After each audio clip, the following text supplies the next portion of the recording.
Hello, and thank you for joining us. I'm Tanya Marvin, Marketing Manager at Simulations Plus. I'll be hosting today's webinar behind the scenes, making sure we don't have any technical difficulties. In this webinar, Paul Watkins, Distinguished Professor and Director of the UNC Institute for Drug Safety Sciences at the University of North Carolina at Chapel Hill, Dan Legault, CEO of Antibes Therapeutics, Brett Howe, President of QST at Simulations Plus, and Andrew Miller, Director of Business Development, will discuss using QST predictions to optimize your drug, de-risk your regulatory submission, and guide R&D. Few housekeeping items before we begin. We take your privacy rights seriously. By registering for and attending this event or participating in the Q&A session, you are allowing us to contact you for follow-up. You may ask questions via the panel on your dashboard at any time. If you need assistance, please use the hand raise icon. We'll address all questions in the Q&A after the presentation. So again, if you have questions, please put them in the Q&A panel. And before we kick off the presentations, we have a quick poll, so I want to launch that.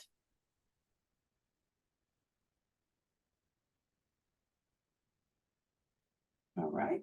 Poll is live, so if you could just submit your responses, we'll give it about 30 seconds.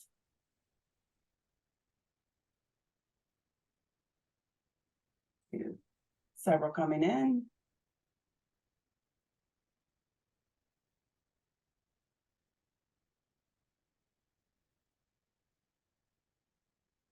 All right, getting there, just a couple more seconds.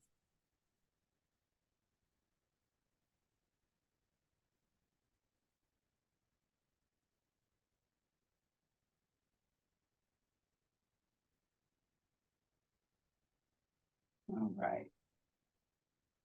Oh, I still see a few more coming in, so we'll just give it another few seconds.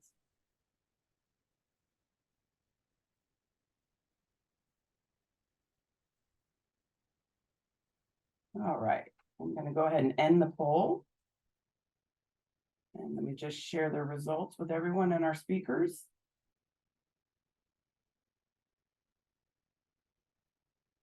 So we've got the majority are somewhat focused in their current role on liver safety for new therapeutics, and the familiarity, not at all familiar. So we have a very captive audience. All right, I'll stop sharing and I will go ahead and turn it over to Andy to kick us off. Thank you very much, Tanya, and thank you to everyone who's joining us today. Before diving directly into DILIsym, I would like to mention that QST modeling is one of Simulations Plus many offerings. Simulations Plus is essentially a one-stop shop for all things in silico modeling and model-informed drug development. We offer modeling and simulation software and services, beginning with machine learning and AI. We offer traditional pharmacometric services such as NCA, POP-PK, PK/PD, and exposure response. We're a leader in PBPK and PBBM modeling and are very well known for our flagship software, GastroPlus. We're a global organization with a regulatory strategy services team that offers regulatory consulting and support, and we've interacted with nearly every major regulatory agency around the globe.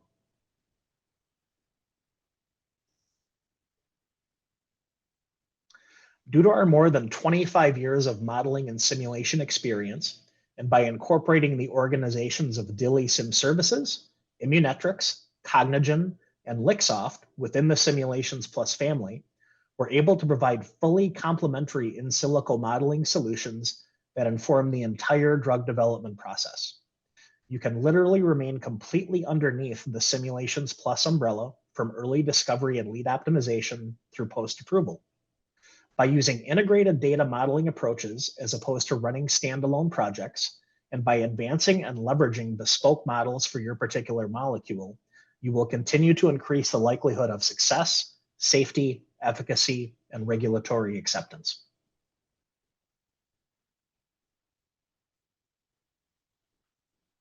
QSP modeling has had positive impact on and provided substantial development value in many ways.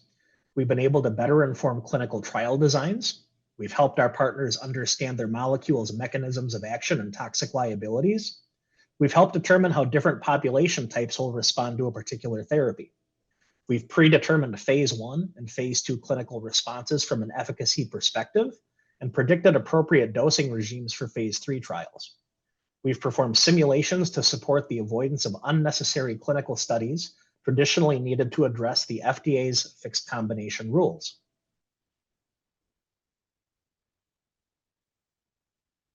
This slide serves to highlight the QST and QSP models that we have at the ready.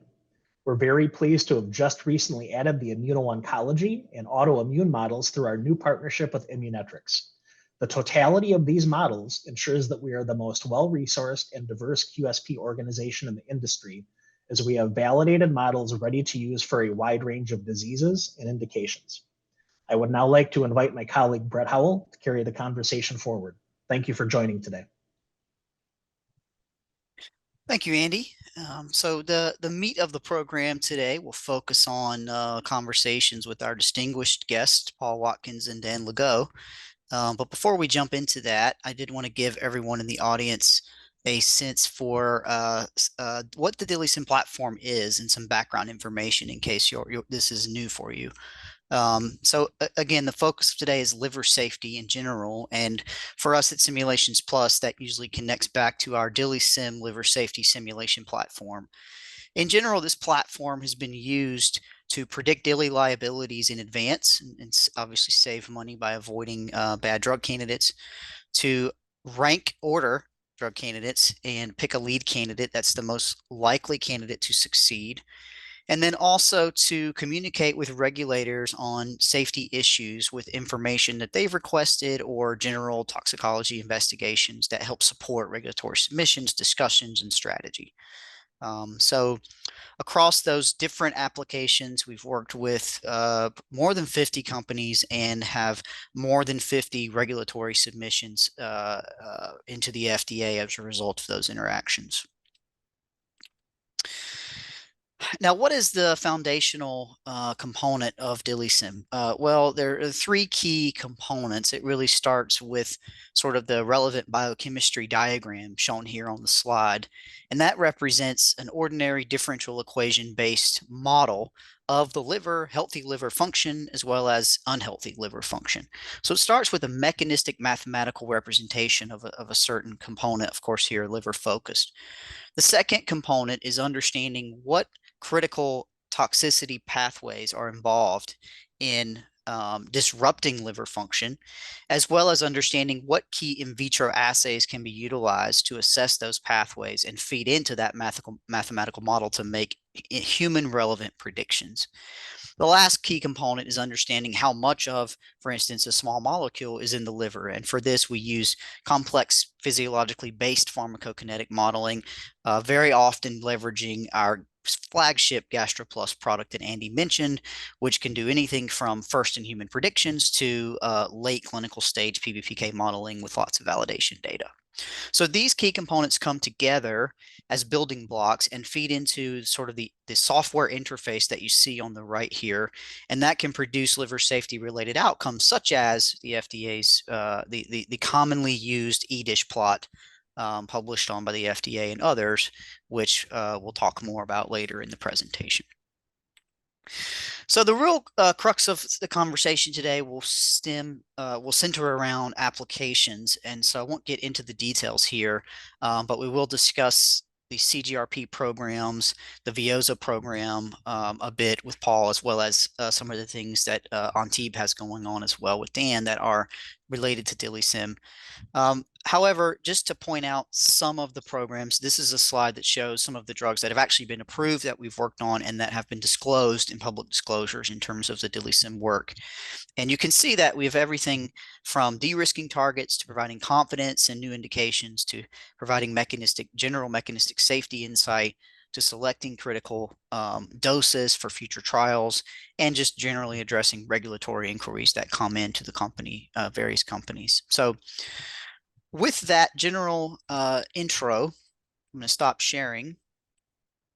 And Paul, why don't we start with you? Could you just maybe introduce yourself to our audience and tell them a little bit more about your background in drug-induced liver injury and what you're currently up to? Sure.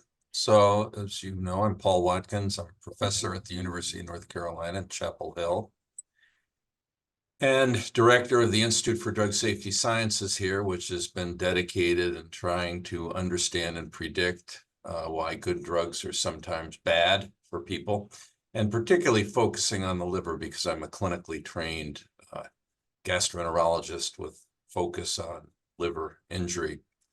And in the Institute for Drug Safety Sciences, I started and still direct the public-private partnership called the DILIsym Initiative, which has involved academics, scientists from over 20 different pharmaceutical companies, and is alive today, entering its next 3-year iteration, and has had FDA support throughout. In fact, I co-mentor an ORIS fellow postdoc funded by the FDA to work on a particular aspect of DILIsym, prediction of a better use of traditional and novel biomarkers of liver injury.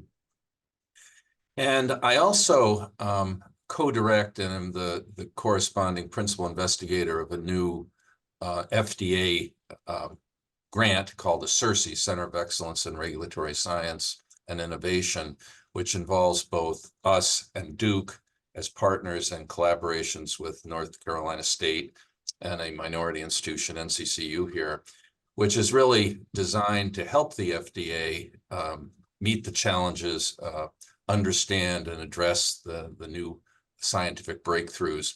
And that has included modeling and simulation. I'm also on the Reagan-Udall committee that advises the FDA on new technologies, and we're putting together a position paper right now on modeling and simulation that's actually, at least right now, the version has some of the DILIsym examples of how that's helped develop drugs.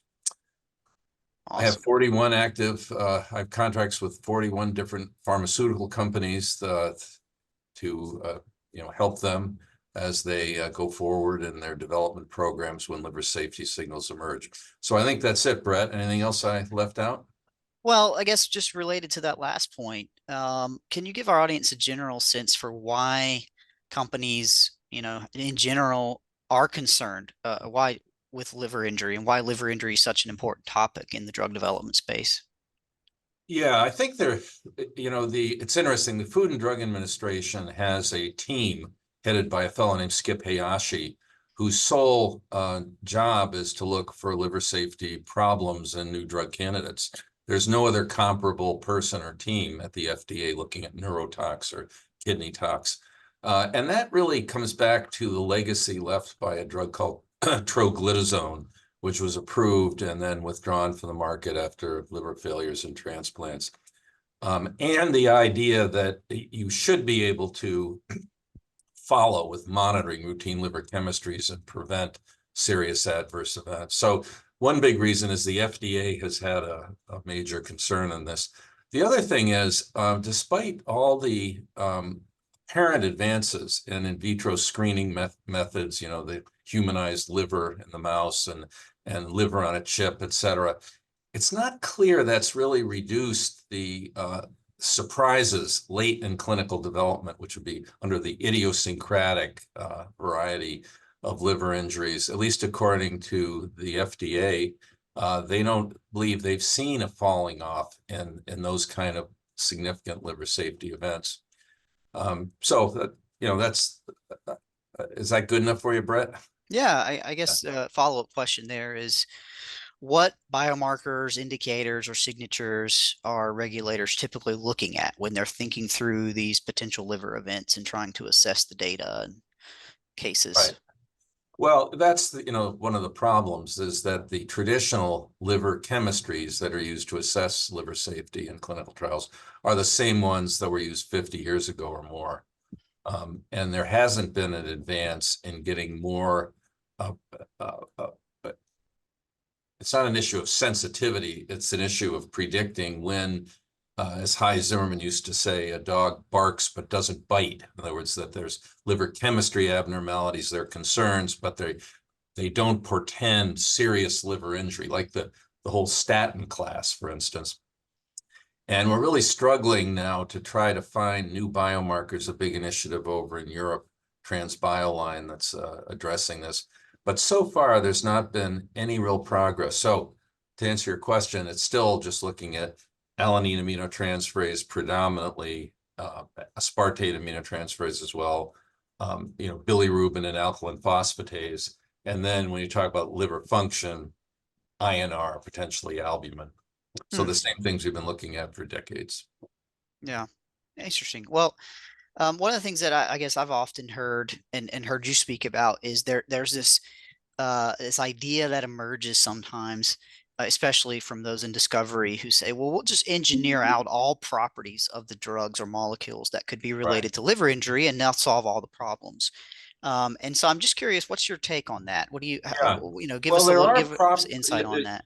You're right. I mean, there's structure activity alerts and metabolite alerts, acyl glucuronide and things in development that give you pause. There's also been things like the rule of 2, the rule of 3 coming out of Wade Tong's group at the NCTR. The idea, if you can get the daily dose below 10 milligrams, that your chance of having serious liver injury is much less than its BDCS class 2, BSEP inhibition, et cetera. And I think if you had a molecule that would satisfy all those concerns, it would be very unlikely that you would have a drug that would cause serious liver injury.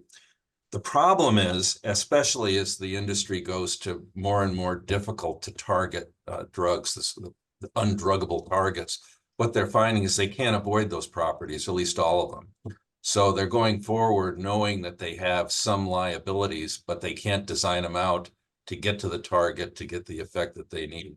And that's, the Veoza is a good example of that. Yeah, interesting. Well, that brings me to quantitative systems toxicology, I guess.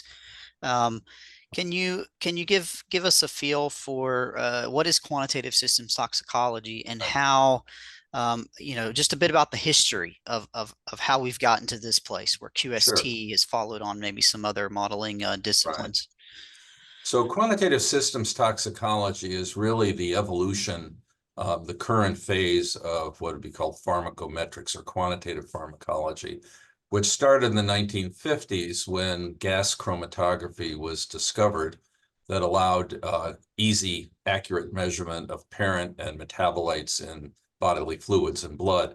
And then by measuring that over time in an individual patient after a drug, you then applied mathematics to that with a whole field of pharmacokinetics to predict. And then what came in from there was understanding what enzymes, the cytochromes P450, were controlling clearance in pharmacokinetics, and now transporters being able to assay the ability of your drug to be handled or metabolized or transported, and then building that into the model to predict pharmacokinetics such as drug-drug interactions.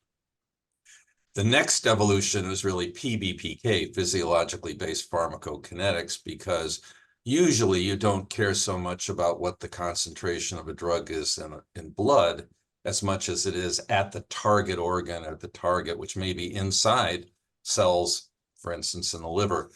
And so that's what the next evolution, which is big. There's been a guidance at the FDA of PBPK. I think every company invests in doing PBPK in drug development. And again, the idea is to apply mathematics in vitro measurements, such as ability for uptake and efflux transporters to interact with your drug and metabolites. But the next step of that is trying to model what happens once you predict with PBK the actual concentration of active moieties at your target, whether that's outside or inside the cell. In other words, what are the subsequent cascade of events that determine the good, that would be quantitative systems pharmacology, but also the not so good, which would be quantitative systems toxicology. Now, if you're looking at the beneficial effect of drugs, those are usually target specific, so therapeutic class specific. So it's complicated. It's a big area in industry trying to figure out how to maximize efficacy. That is, even multiple targets to hit to avoid redundant pathways and things. But on the toxicology side, in liver, it turns out, and kidney, and I think most organs, toxicity is actually off target. So that the actual pathways and hence the models that are developed like DILIsym are actually applicable, in any therapeutic area that's a toxicity. So it is QST that is having the biggest impact currently in pharmaceutical development, but particularly at the FDA, which of course their primary mission is safety. So did I cover it there? Yeah, and you mentioned FDA. I know, or earlier you mentioned the Reagan-Udall Committee. I'm just curious your take on the FDA Modernization Act. Will it have any impact on the use of QST in drug development? Will it increase that, or is it unrelated in a way? Right. So the Modernization Act, which was signed into law by Biden last December, a year ago December, when I think about it, was a year ago December? Yeah. Must be, yeah. That is really in part designed to reduce the use of animals in drug development, which I think everybody would say is desirable. And so this whole idea of alternative methods, meaning alternative methods to animal, is something very hot right now. And I can tell you that there are certain legislators that are talking about carrots, for instance, extending patent life if you can show that you actually use less animals in developing drugs. Obviously, animals are going to be around for a long time in preclinical development, but ways to minimize their use is something very topical right now. And certainly quantitative systems, pharmacology, and toxicology.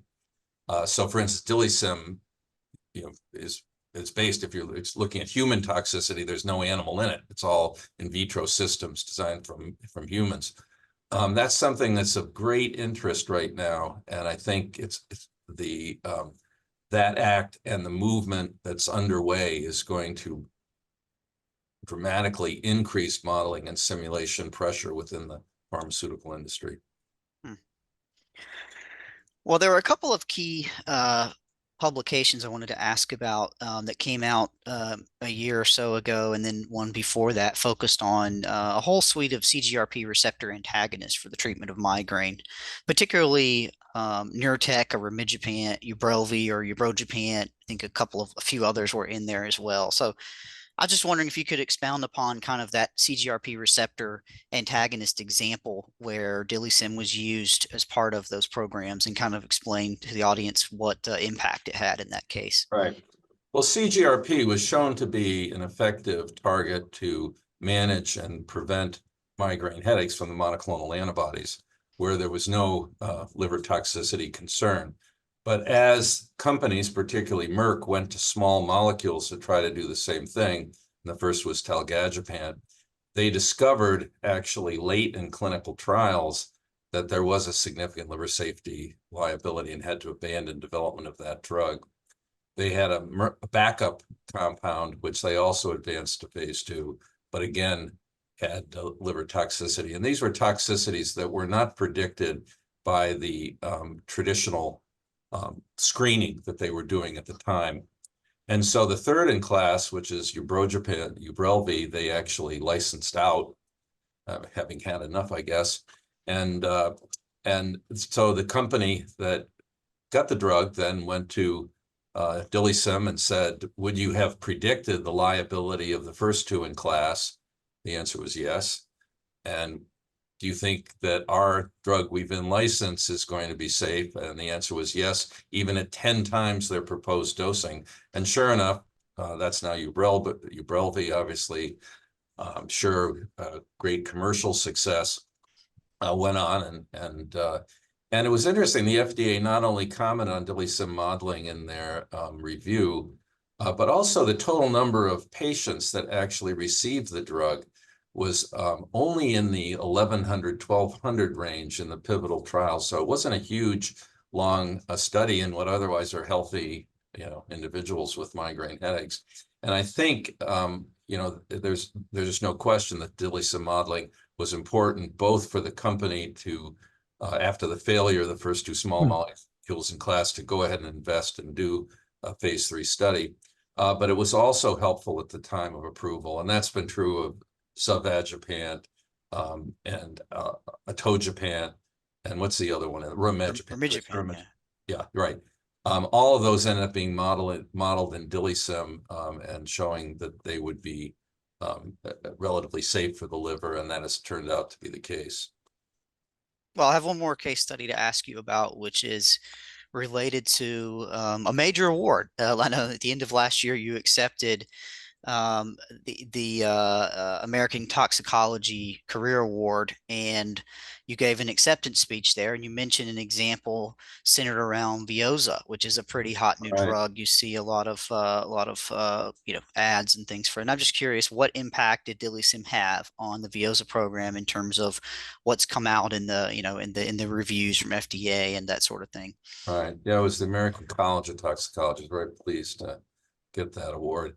And that's an example where they started in their phase 1 and phase 2 program, seeing ALT elevations that were obviously concerning going into a indication that's not fatal. You know, having a wife who's gone through menopause, I know it's a significant unmet medical need.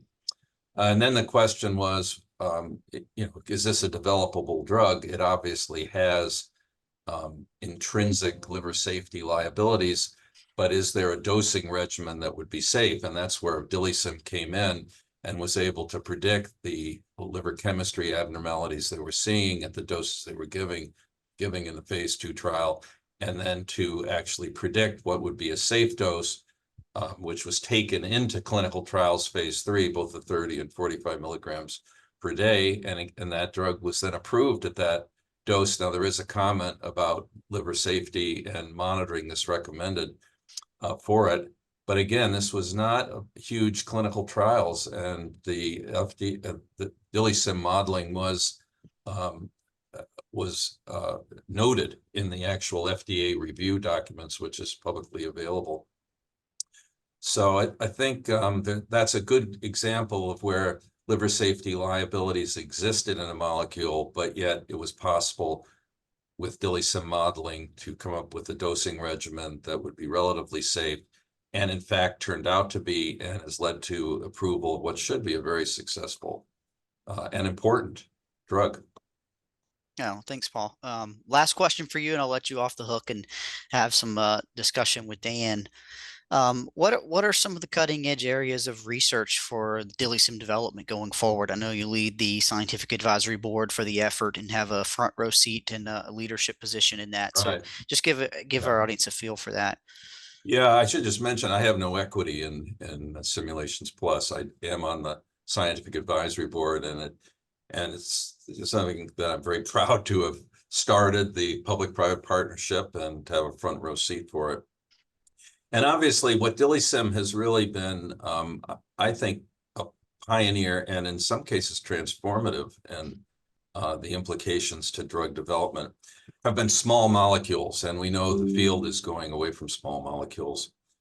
So the real challenge is to adapt the QST modeling to outputs from the appropriate systems to study large molecules, and simulation, and I guess it was really DILIsym Services, but Simulations Plus now, that was able to get first a phase 1 and then a phase 2 small business grant, which is sizable, in more than $1.5 million, to really work with a group in the University of Pittsburgh headed by Lance Taylor, who has a nice liver on a chip system, which is really, I think, the gold standard in academia now for a liver on a chip with all the different cell types, to begin looking at readouts from large molecules that are known to have liver safety liability, to see if you can convert those readouts easily into modifying the DILIsym software. And there was a publication that came out, and it's really quite exciting. I know Kung-Hee Yang, who is the PI of it, has been invited internationally now to talk about the exciting results that they're getting from this. And I think in the next 3 to 5 years, this will be a wonderful thing to bring in large molecules, but also gene manipulation. You know, talking about siRNAs, which have liver safety liabilities, certainly AAV gene therapy, et cetera. So I think it's very exciting, and in the next few years for the public-private partner initiative. Yeah, well, thank you, Paul. Thank you for those insights and highlighting the future in macromolecule liver safety. As we transition over to Dan, I'd also like to highlight one additional sort of, I guess, key R&D area of focus for the effort, which has been the technology. So I'm gonna real briefly share my screen here and just highlight that in addition to the scientific advancements, we've made huge steps forward on the actual technology side. And this is a snapshot of our newest platform, DILIsym version 10. And again, I'm going to keep it very brief, so just a couple of minutes here. I just wanted to highlight three interesting aspects, key aspects of this new platform, which I think is going to be a great benefit to all users, both internal and external. And those include, first of all, the look and feel. This new version has got a really nice updated look and feel. It's easy to navigate. And for instance, you can change the color schemes. You can change the dark mode, light mode, the sort of the tiles and the panels are laid out in a very intuitive way. And you can see here, I've got kind of a pretty wild color scheme selected, but you can modify that, tone that down. The second aspect, which is really interesting in terms of the technology, is the organization of the workflow. So we have a couple of key things, the ability, first of all, to organize your work by project. So you can segment an entire set of workflows or files for one drug program over here, and then have a separate project for another. In the legacy versions of DILIsym, they were sort of all together and was more complex to navigate your way through your different projects. And then I think the fact that, you know, the workflow on the left-hand side here starts with the idea of setting up a single simulation scenario and cascades down to populations and in parallel simulations such as batch mode and sweeps and other things is a very intuitive way to navigate. So the organization is laid out intuitively, including sort of the organization of sort of simulations. And so here you can see an example of different tiles that represent different parts of the model that you select parameter values for. Things like what species and the caloric intake and the specific drug properties that you're modeling. And I won't go into the many types of parameters and segments that we have, but one sort of key feature to highlight is this mechanism panel. So this is a clarithromycin drug set, and what you can see when I click this button is sort of an immediate pop-up that shows the specific molecular entities in my parameter set that have certain liver injury mechanisms and what the mechanisms are and how potent they are. So you can see that all combined in one screen. And so if you had a complex scenario of a parent drug, a metabolite, another parent drug, more metabolites, that would all show up in one screen. And you could see, oh, I've got some BSEP, I've got some mitotox, and you can see it all in one place. So it's organized, I think, much more intuitively and in a user-friendly way than past versions. And the last part I'll highlight real quickly here is the performance. As you start to scale from your simulations at an individual level to sort of the population level, let's say, and you start to pick populations of 300 individuals, for instance, this new version of DILIsym is 10 times faster than the older version. So you can scale up, you can run your simulations in a much more efficient way. You can hopefully leverage better use of your computing resources and accomplish just a lot more with this new version.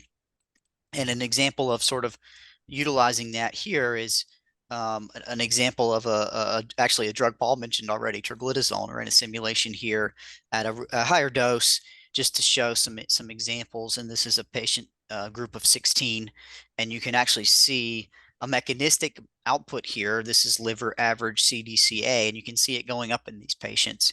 And so you can look at things like if the bile acids are going up, what do we see in terms of the effect on the ATP levels in the liver? And as we look at this figure, we can see for certain patients it's starting to dip down quite low. And of course, that takes us to the point of having some liver liabilities, some loss of liver cells, and some liver enzyme abnormalities.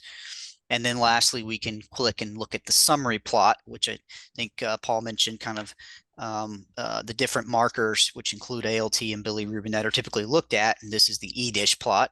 And you can get that just by pointing and clicking and seeing that. But overall, this workflow and the workflow of using the populations and the parallel simulations is much better in the new version of DILIsym. So So not just the scientific advances, which are fantastic. You mentioned Paul, but also technology. I think we're excited about and looking forward to getting this in the hands of more users as well.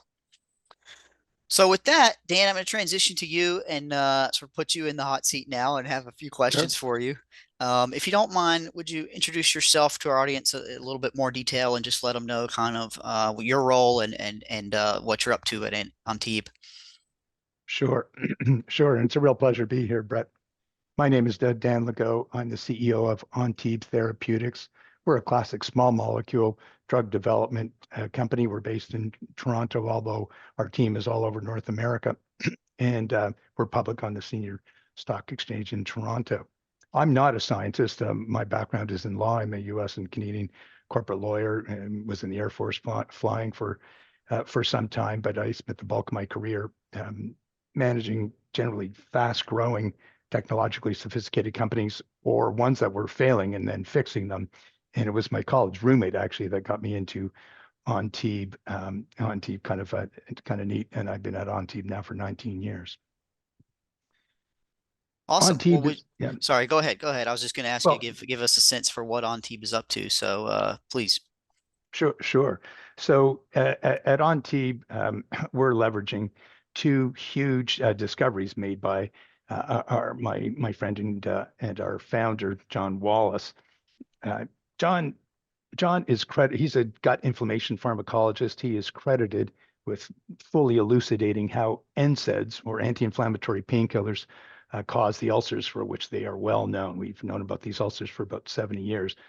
I mean, as you probably know, the pain drugs are the largest drug category on the planet, and it's primarily composed of the opioids, which have their own problems, and the anti-inflammatories like aspirin and Advil and naproxen, et cetera, that cause these ulcers and bleeding in the stomach and the intestines.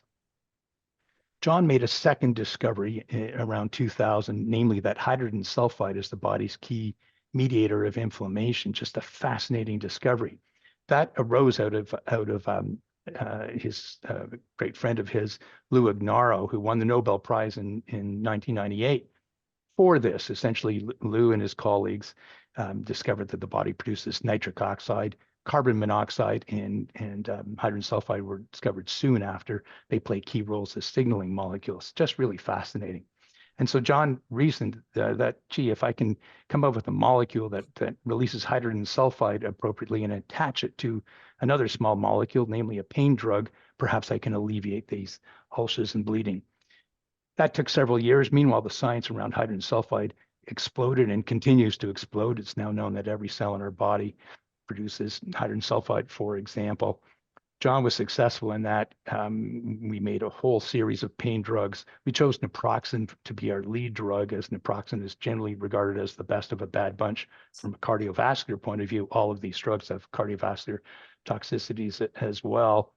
And we were successful in getting that molecule, had tremendous results, both in effectiveness and in GI safety, all published results, but face this liver liability way down the road that we didn't see in animals. It sounds very similar, Paul, to your last case study that you talked about.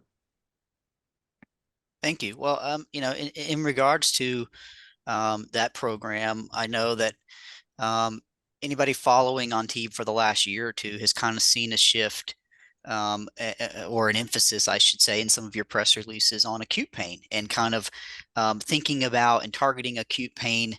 And DILIsym has been mentioned and has been a part of that program in terms of assessing and working on that acute pain program. Can you give our audience a sense of sort of your new acute pain strategy and how DILIsym maybe has fit into that as part of the analysis team? Sure.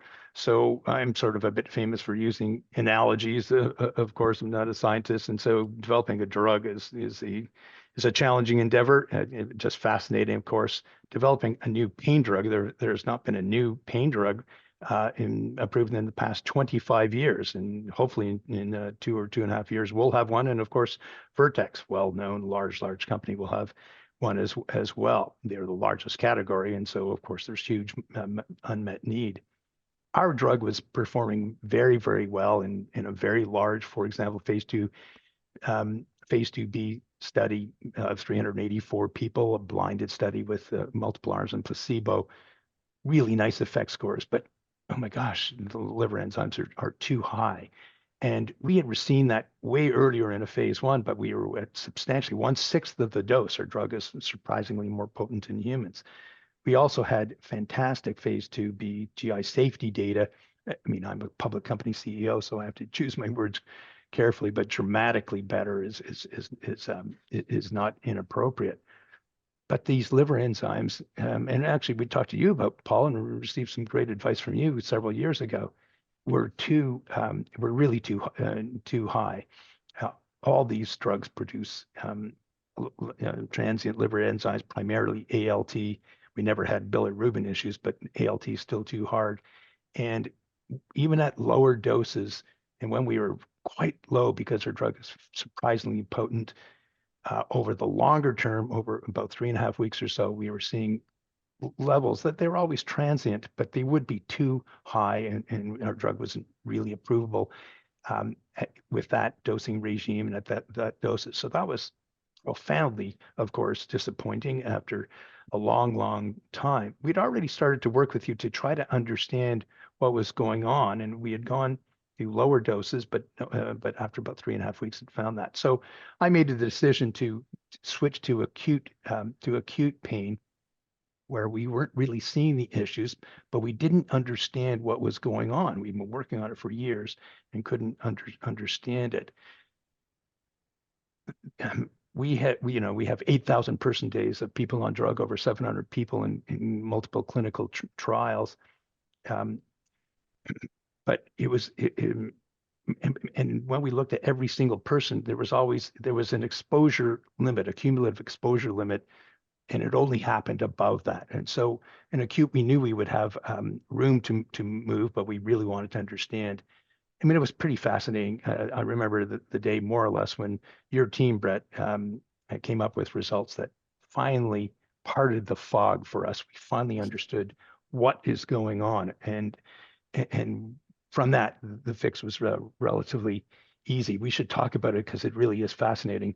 But you then helped us create a treatment regime. We did thousands of simulations predicting safety. Well, your team did them. And then just in November, we have clinical data that match the simulations and with perfect liver safety. So we're on a roll now, and we're starting our 11th, if you can believe it, because we were going after chronic pain before, our 11th clinical trial. But I think we have a very good chance now of moving very, very quickly to filing an NDA. Awesome. Thank you.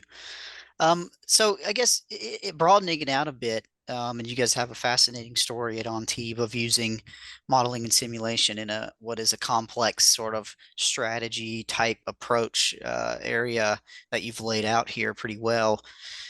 And as we have discussions in general, the larger we in terms of the modeling and simulation community with decision makers, there's a broad array of opinions. Some are wholesale sold on using these types of approaches. Some are less sold and still, I would say, conservative in terms of the use of quantitative methods like quantitative systems toxicology. From your perspective, why is it interesting or important to use tools like DILIsym to help drive the safety decisions and the decisions in general? We would not have gotten to where we are without using DILIsym. Is the short answer. Your team helped us understand exactly what was going on. And let me take a second to explain that, because it will help me answer the second part of your question. Building on work from other scientists, it was observed several years ago that the liver makes its own hydrogen sulfide as it makes glutathione, and uses both of these for, among other reasons, to combat against reactive oxygen species. You had already determined, your team, that was the toxicity that we were causing over the longer term. It's what naproxen causes, and it's what most NSAIDs do, and it's not, and it wasn't bile issues or mitochondrial issues. But then when we hand you all of our species data and all of our human data, and when you analyze that data where we were having too high enzymes at low doses, but over the longer term, you realize that our drug was was particularly good at dealing with reactive oxygen species. And I sort of, in my non-scientific way, I remember that day calling it free lunch. I mean, the liver starts using the hydrogen sulfide from our drug, and over time down regulates its own endogenous H2S production and glutathione production. Over the longer term, that is an issue. So you helped us realize the cumulative exposure limit, but even more importantly, by coming up with a tapering regime, we are able to induce the liver to not slow down, and if they have slowed down a bit, to speed up. That was fascinating and extremely important. We posited a whole series of dosing regimes. It's acute pain, so you want a high loading dose, but then you can taper because pain tapers, and the PK of our drug is amenable to a taper, but the taper also has a great effect. But when we would posit a whole series of regimes, you could run them in your simulations, and by this time the simulations were very accurate, and we would check that with actual results, and could help us determine the optimal regimes that were both safe and going to be effective. And we use your PK modeling as well. So it's just a total win-win. To try to do this in a trial and error method just with clinical trials would have been fiercely expensive, fiercely dangerous, and time consuming. Thank you. So last question for you, Dan. You've given us some great insight. I guess one more for you is just give us a sense for your general experience working with Simulations Plus as a whole, as a company. How has that been? I guess giving insight to others who work with us or would consider working with us as a company. Well, sure. I'll start with something that often people won't say, but I do find you professional and responsive, and dare I say it, kind of fun and pleasant. I mean, drug development is incredibly stressful and incredibly risky, and I like having a real team approach, so your team blends in very well with our team, and I like those attributes of dealing with you and your colleagues. But the real reason, of course, is that you guys are super smart, and you're at the pinnacle of what is known. And you also have a certain wisdom and an insight that can help sort of brainstorm and solve problems, which is really fascinating. Let me give you an example. I mean, we more or less have solved our liver liabilities for the acute pain, or we're well on our way, and the clinical data is supporting that. And it's a massive market and a huge need, of course, so very exciting. But we're still very keen on chronic pain, osteoarthritis in particular. And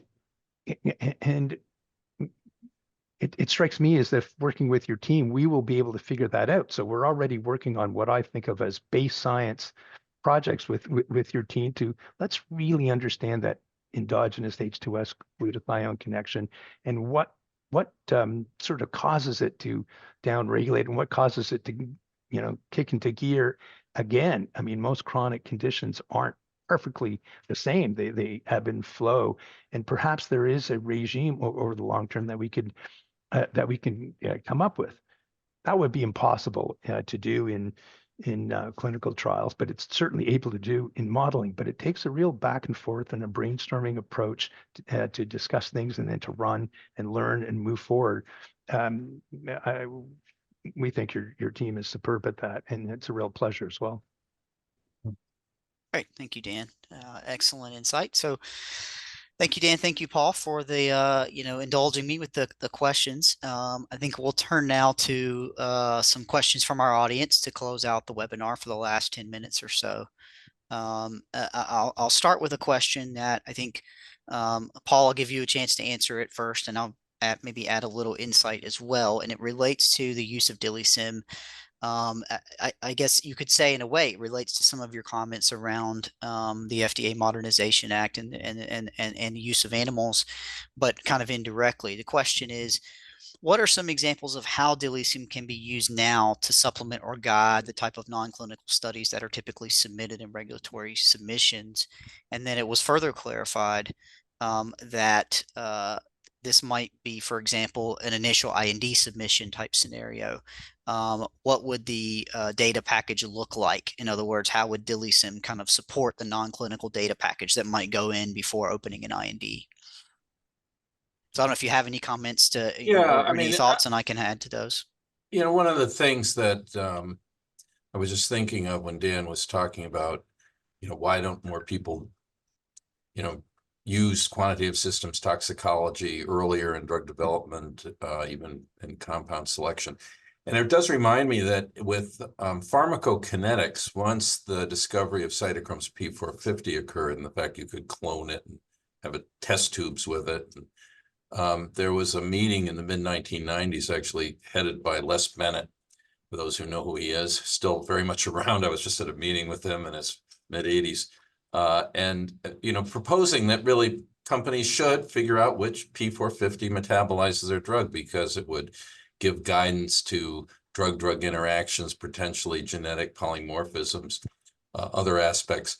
And it was interesting because it was pretty uniformly disapproved by the people above the science level, and sort of at the senior VP level of major pharmaceutical companies. And of course, it took decades to actually now become something that's routine. And the argument was, well, we really don't know what the concentration of the drug is inside the cell, inside or outside the endoplasmic reticulum. What about secondary metabolites?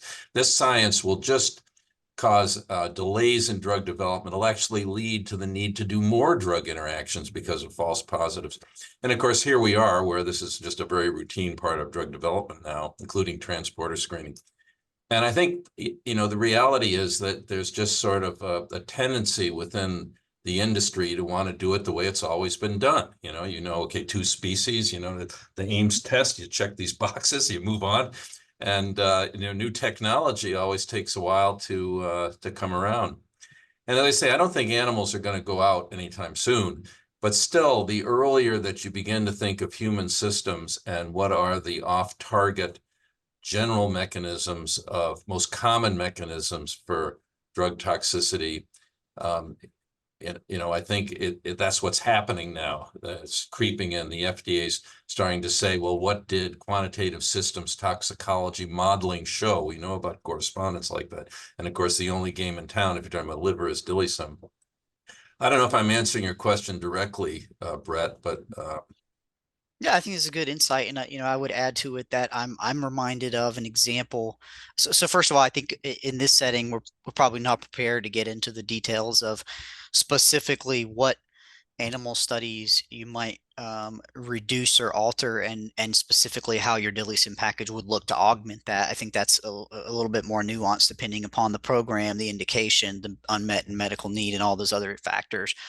But I am reminded of one of the case studies we were involved in, and Paul, you and I were involved together, where the company was working to get their IND approved and get into the clinic for that particular indication and dose. And in that particular case, there were preclinical results and DILIsym simulations submitted side by side as a part of that IND submission.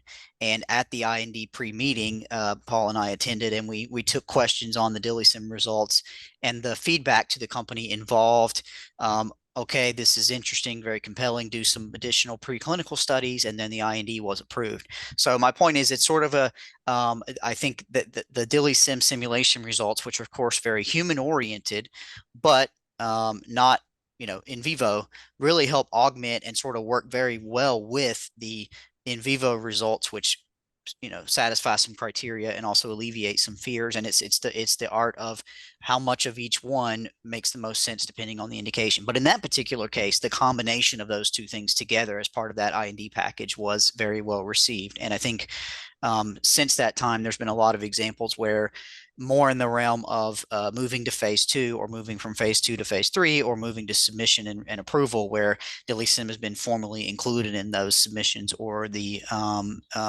final application. So there's lots of precedent for doing that. All right, so next question.